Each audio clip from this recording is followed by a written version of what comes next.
Hey everybody, and welcome to AniBreak, the show where we just talk about the week's topics in anime, manga, and video games. My name's Jason, and this is the 100th episode of AniBreak. I've been doing this for almost 2 years now. That's actually kind of crazy. It only feels like 6 months ago I started this, but you know what? It's still entertaining, it's still fun, albeit a bit hectic at times, but you know what? I'll still keep on doing it as long as it's feasible and still fun, so... I also want to give a happy birthday to Shy Chibi Gemini in the chat. It is Gemini's 18th birthday. I don't know how that ties in with how that laps over with ours. It's kind of an odd coincidence, but happy birthday, Gemini. Everybody in the chat, wish Gemini a birthday, happy birthday as well. So this episode, there's a lot of things we could talk about. I do have to state that the schedule for Anime Expo is just recently released. Well, version 2.0. They kind of made a little mistake and decided, oh yeah, we should probably put out the correct schedule out there. So you guys can all start planning your schedule out for that. There's always, complaints about schedules, panels putting against each other, major events. I did notice like the Kill la Kill event is right at the same time as the voice actress panel for Sailor Moon. So that's kind of an odd thing there.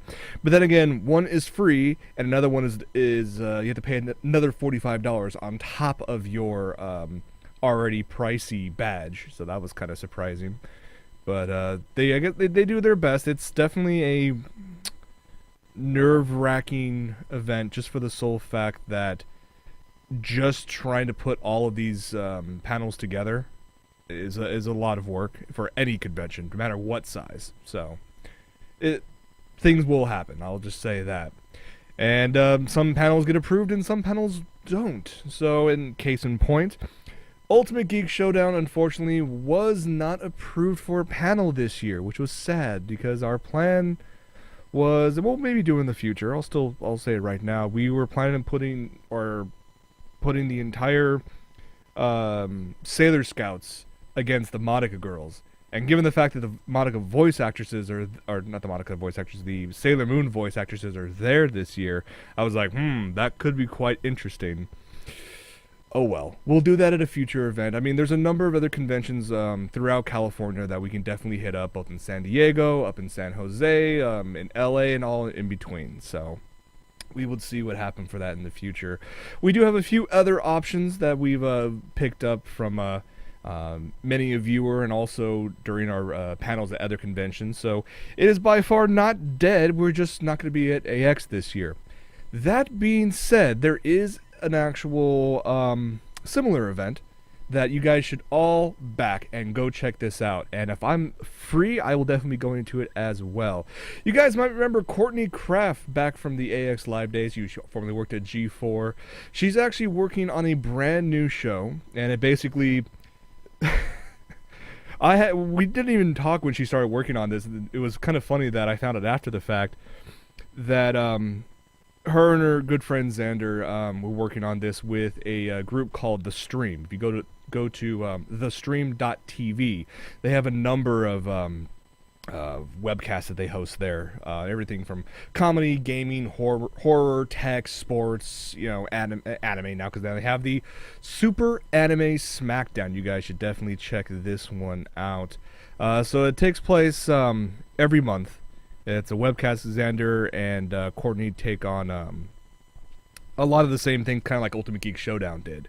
So they've done a couple so far. You guys should definitely check out what they have coming up.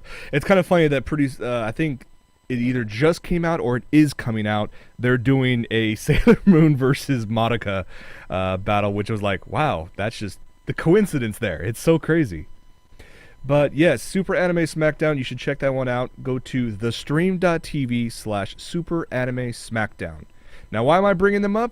Because their panel got approved for Anime Expo, and honestly, let's support them as well. Now, their panel is actually going to take place on the first day of Anime Expo, which is Thursday, July 3rd. They are going to be in the Fan Panels Room, 402AB, from 3:45 to 4:45. So that gives you guys plenty of time. You can go check that out. If I can, I will definitely be there. Check that out. Hang out. We'll get pictures and whatnot. I'm sure Courtney would be more than happy to take pictures as well. And then we can all go to the opening ceremonies, which doesn't start actually until 6 p.m. over in main events. So you guys have plenty of time to check that one out. There's actually a number of good panels that actually look very interesting. A lot of standards as well, but you know what? You gotta take the classics with some new stuff as well. So you know what? It works out. That's the way I like it. So you guys can check that out. The schedule is available right now, anime-expo.org. We'll go through a whole walkthrough, so what you should and should not see at AX next week's episode. But yes, definitely. Super Anime Smackdown, day 1 of AX, Thursday, July 3rd, 3:45 p.m. in the Fan Panels Room, 402A-B. Alright, well, let's get to some of the news right now. And we've talked about this upcoming movie before, and I think it's going to be amazing, just given the fact that the second trailer came out, and this one's a little longer than before, and thankfully we're actually getting some good details in, and at least in terms of the production style, and it looks fantastic. Of course, I'm talking about Lupin the Third, Jigen's Gravestone. And this trailer, although it's, like I said, even though it's a little longer than before, first one was 15 seconds, this one's a little bit longer, it has some really cool stuff in it, so let's check it out.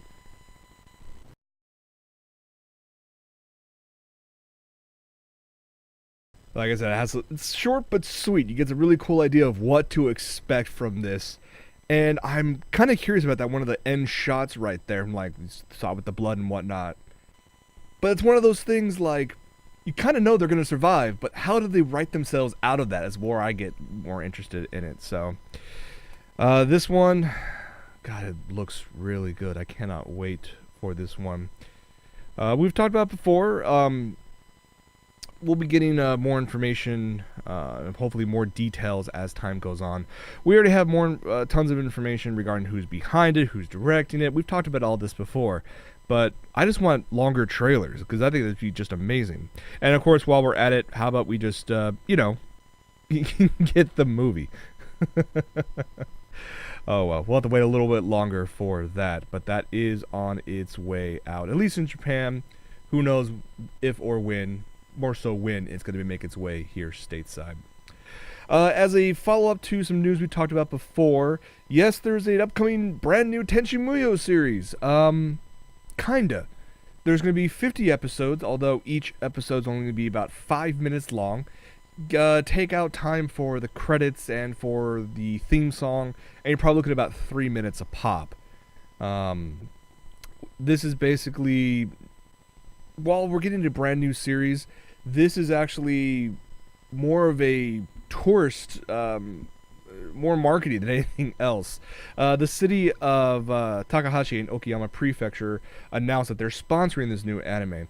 We did get some new information that Studio AIC, they confirmed that they actually are working on the new series, which is nice because of the fact that AIC produced the first Tenchi Muyo OVA series, and of course all the project that followed.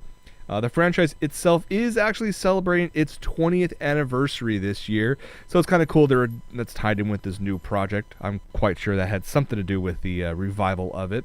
And who knows, maybe if this actually gets popular enough, we'll actually get a full-fledged brand new series out of it. I don't know. One can only hope, I guess.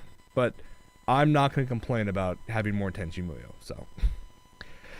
Coming very soon, opens up in theaters June 21st over in Tokyo.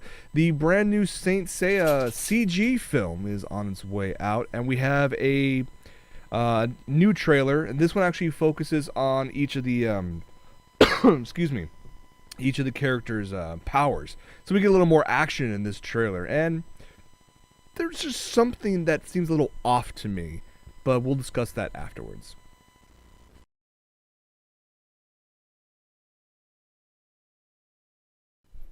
So, while the action does look great, and of course all the effects look fantastic, Toei Animation did an amazing job on it so far.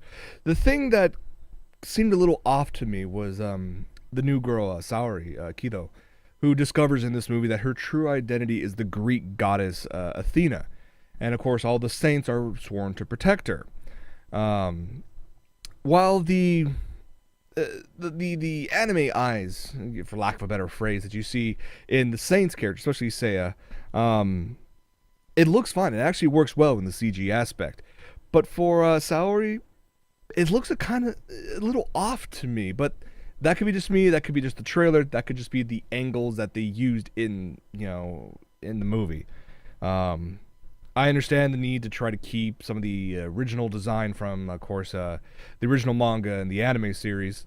But you will usually adapt it to what looks best in this medium. And who the hell am I to say? I mean, this could probably make a crap load of money, make a lot of fans happy, and they can always say I'm blowing smoke out of my ass. Who knows? But that is coming out later on this year, very shortly. There's already been a couple international locations for screenings announced, only in Mexico and Peru. No word yet if and when it's coming over here stateside. A series that we've talked about in the past, the fact that it's getting a second season kind of surprises me for a number of reasons, but I can kind of understand why people get into it. Of course, I'm talking about AniBreak. Now, while the first season aired in 2013 and the second season is currently airing, apparently there's going to be a movie, as the way usual things work. It was just announced via the official Twitter account for AniBreak last Saturday. Yeah, it should be kind of interesting. I mean, it's space, harem, science fiction, fantasy, sprites thing. We've talked about it before. It's very out there, but you know what? It works well for what it is, and apparently it's popular enough to get that movie. So, those of you who are big fans of it, I'm sure you will definitely enjoy this. So, you guys want to check that out when it comes out later on this year, I believe. So, going from what's coming soon in the future to let's go to a classic, especially if you're a Macross fan. Company Discotech made an announcement that they picked up the license for several titles, but especially for a series harking all the way back to 1984, and that is Super Dimension Century Orgus. Yes, good times. If you have thought you've heard that title before, is because this was one of 3 titles. This was actually the second part of the Super Dimension trilogy. It was considered to be part of the Robotech localization, back then, but it was declined in favor of Genesis Climber Mospeada. So this one is coming out here. It'll be available on DVD. The entire series, episode 1 through 35. This will be a complete set in Japanese with English subtitles. Now, for those of you who are wondering about that English dub, though, the first half of it, the first 17 episodes, will also have the English dub. No word yet about what's going on with the second part. The release for this box set is planned for next year. And honestly, yeah, I think this would be badass to actually have and check this out.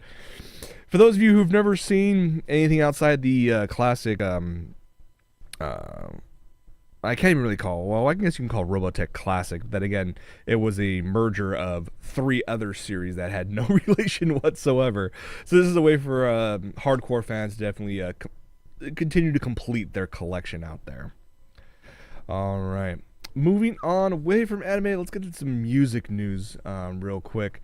I'm really happy for this next bit. Let's talk about BabyMetal.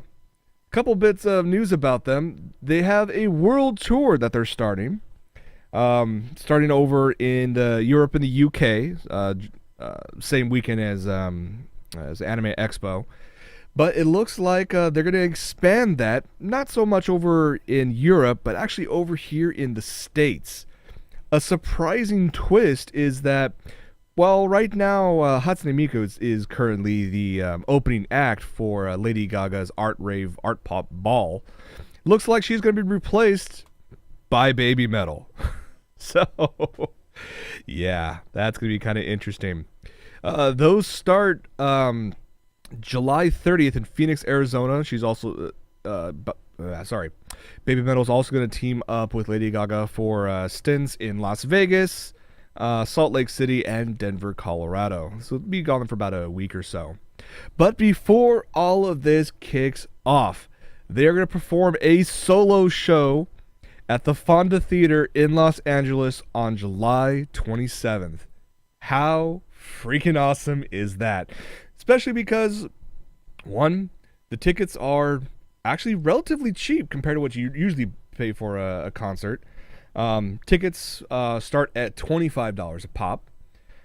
There are no other, warm-up bands in front of it. It's just going to be BabyMetal for this concert. How awesome is that? Tickets go on sale this Friday. So many of you, you're definitely going to be ordering these as soon as possible. It's going to be amazing. If you go on BabyMetal's official YouTube page, they have a video announcement of their world tour, and the majority of it is actually clips from their past concert at Budokan, which was sold out, I believe. It's about 9 minutes long. You can go on YouTube and check that one out. But yeah, July 27th, BabyMetal will be at the Fonda Theater in Los Angeles. Tickets go on sale this Friday. Kind of jumping back to Macross for a moment. There is a fan site for Macross fans called Macrossworld. It's been going around for decades, I gotta say. It's been around for a long time. And one thing that this fan site has done for the past few years is actually called Macrossworld Con. And thankfully, they've announced Macrossworld Con is coming back in 2014.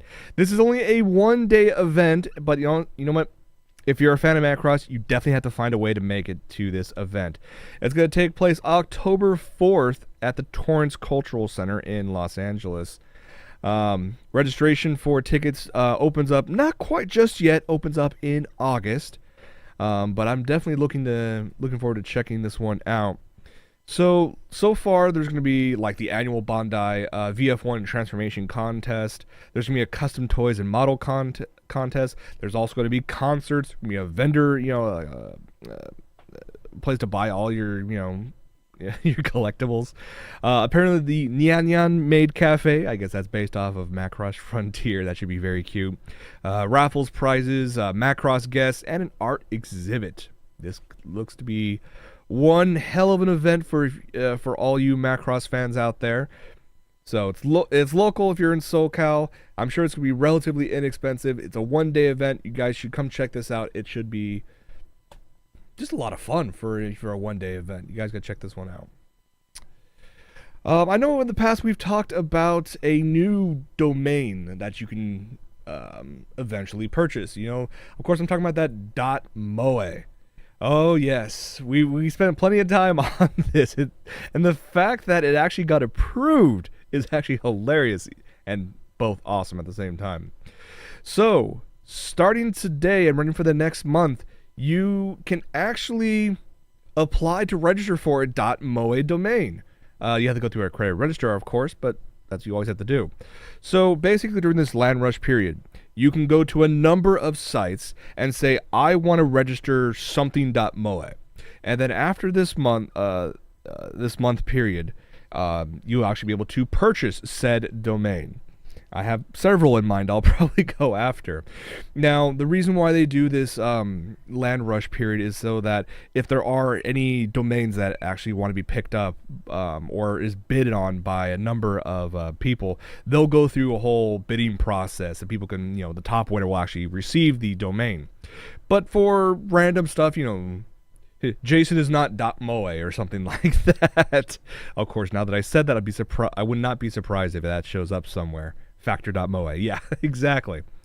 So you guys can go to your favorite accredited registrar. They have a list at get.moe that you can, if you don't know what sites to go to, and go hog wild, see what you can think of. I'm sure there's going to be plenty of gag sites, but there'll also be plenty of very cool sites as well. Well, at least that's the hope. So get to it now. Get.moe.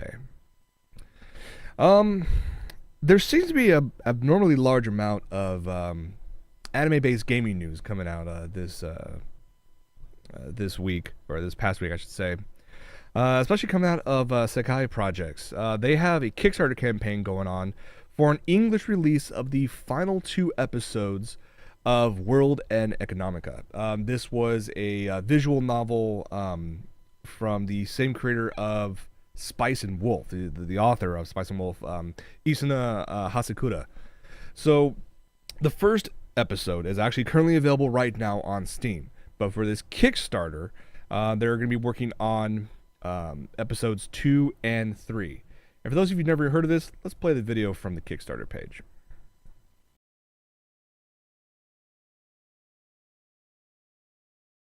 Just gives you a taste of what to expect from this. And like I said, episode 1 is available on Steam, and if you want to back this Kickstarter, you'll the minimum to actually get all 3 episodes is $25. Not that much at all. They were initially excuse me, asking only for $22,000. They've kind of well blown past that. As of right now, with 20 days ago, they are currently at $47,869. And because of that, they've already reached a couple of their stretch goals, including what they had a stretch goal at $30,000, that they were already planning on releasing this for Windows, OS X, and Linux. Now it's going to be coming out for Android support. That's actually pretty cool out there. So you still have plenty more time to back this. Just do a search on Kickstarter for World and Economica. Essentially, if you like Spice and Wolf, which essentially was Middle Ages economics, this essentially is space-time lunar economics, because you're playing the stock market. So you guys definitely want to check this one out. Looks like a pair of collectible card games, or CCGs, were announced recently. The first one came from Bandai. It was during E3. It was kind of snuck in there. That they announced this brand new card game called Gundam Duel Company, which is a collectible card / browser game that's planned for international release.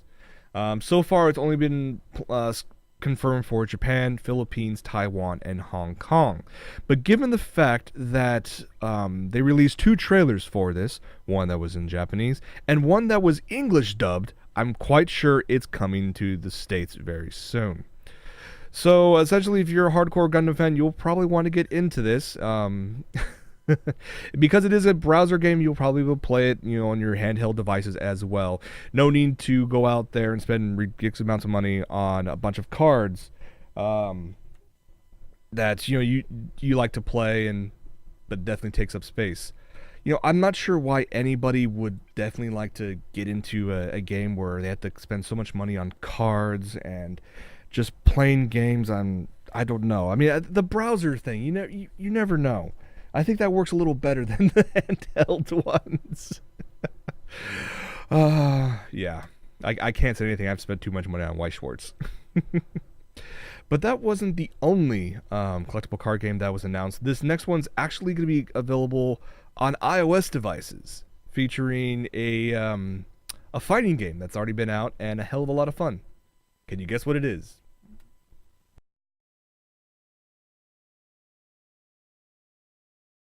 That's right, BlazBlue, the great 2D fighting game that's basically a spiritual successor to Guilty Gear, is actually getting its mobile collectible card game system. It'll be available on iOS devices later on this fall. Allows you choose one of 12 characters and create a deck of attacks and special moves for online battles. So, while it is digital, I'm sure many people will probably spend a gripload of money on it, as it always works.